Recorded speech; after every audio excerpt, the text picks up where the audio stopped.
maksudnya. Antara ganjaran-ganjaran dia adalah kalau di rumah mengikat ukhuwah di rumah saja. Tapi kalau istighfar, kan ramai lagi dekat ukhuwah. Pahala itu lebih besar. Dan kemudian beliau ditunjuk pada sini itu kan sedekah, besar lagi pahalanya. Mengikatkan silaturahmi sama jiran, besar lagi pahalanya. Itu dia lebih besar sebenarnya. 27 juga.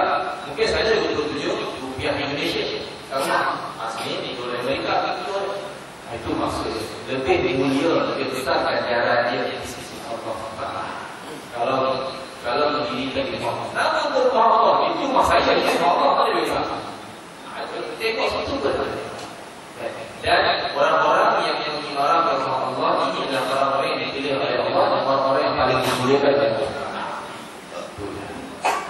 Bila mana dia di rumah, waktu ini dia mementingkan diri dan keluarga dia sendiri tanpa mementingkan masyarakat.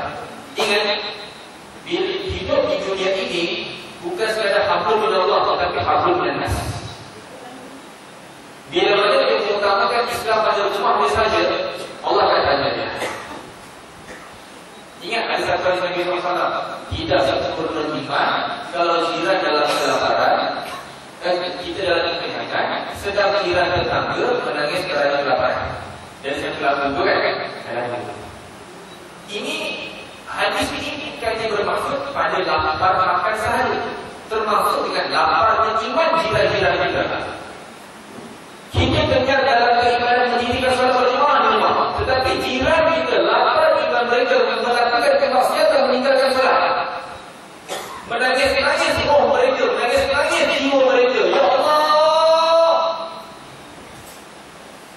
Allah akan tanya kita, jiran kamu lapar iman, apa yang kamu buat? Allah masukkan dalam neraka. Itu maksudnya. Sebab itu bila mana kita mengimarahkan surau, kita akan bersama dalam aktiviti surau, bersama aktiviti masjid. Bila mana bersama aktiviti masjid, masjid fungsinya untuk melakukan program masyarakat. Dan bila mana Allah tanya, engkau apa yang membuat buat jiran? Ya Allah, aku bersama dengan surau, bersama dengan masjid, buat program masyarakat. Dia yang tak datang, aku dah panggil. Bukan salah, terlepas daripada siksaan azab Allah Taala. Betul? Ini maksudnya kita yang buat pakai surau masjid supaya kita terlepas daripada soal Allah Taala. Ada soalan lagi? Ayo. Boleh saya dengar. Ada. Apa beza surat baca dengan surat? Apa beza surat apa baca? Sunat fajar atau sunat duha? Baik. Solat sunat fajar ialah solat sunat kita membesarkan Allah. Solat sunat duha adalah solat sunat mensyukuri nikmat Allah. Daripada gelap kepada terang.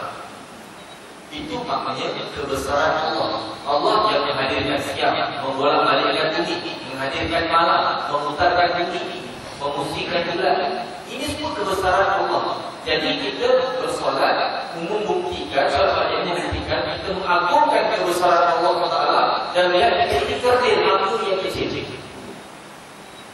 Dan solat duha mensyukuri nikmat Allah, nikmat perjalanan, nikmat batin, nikmat hidup, nikmat tidak kita bercakap. Berapa ramai orang tidak boleh bercakap, berapa ramai orang tidak boleh melihat, berapa ramai orang tidak boleh menulis, berapa ramai orang tidak boleh makan dengan tangan mereka, berapa ramai orang tidak boleh berjalan. Dan kita sempurna. Bila mana kita bersyukuri benda-benda yang kecil ini, Allah akan tambah lagi rezeki. Allah akan tambah lagi rezeki. Itu maksud solat duha ini, solat tambah rezeki.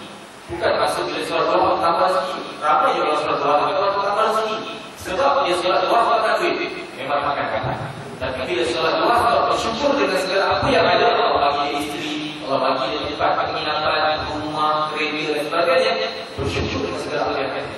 Dan Allah akan tambah rezeki. Bila kita bersyukur, kita berikan harta kita kepada masyarakat, kita berikan harta kita kepada infak jalan Allah. Kita bersyukur Allah bagi, Allah akan ganda. Itu maksud dia. Soalan lain boleh tak? Solat fajar itu membesarkan waktu dia. Baik, waktu dia ialah ketika mana bukan dia waktu matahari naik 7 sampai 7:30. 7 sampai 7:30. Solat kita maaf. Solat fajar. Solat fajar. Sebelum subuh kan? Sebelum subuh kan ada maksudnya. Solat subuh, solat fajar adalah sama. Solat subuh Dan solat fajar adalah sama. adalah sama. Solat subuh, solat fajar, bukan solat subuh. Tak sama. Ini solat sunat.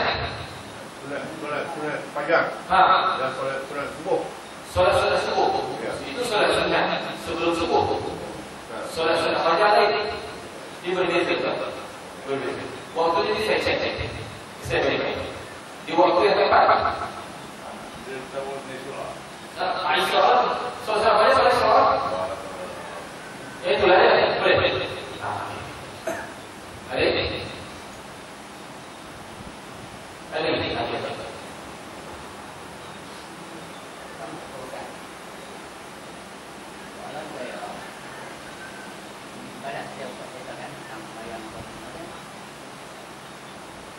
Kita dilahirkan sampai akhirat 15 tahun. Lepas itu 15 tahun tak salah sampai 60.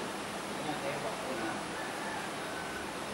Saya kira umur 15 sampai 60 tahun. Makna kita ada 35 tahun.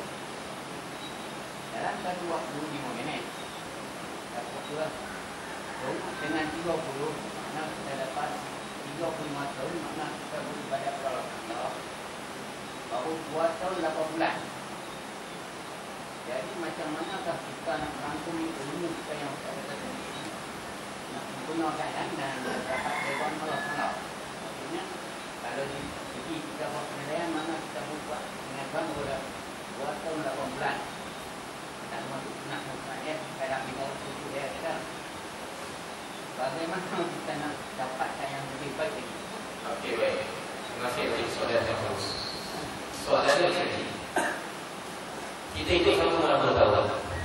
Kita solat 5 waktu. Katalah satu hari kita solat pelaksanaan ini lebih kurang dalam 20 minit. 20 minit.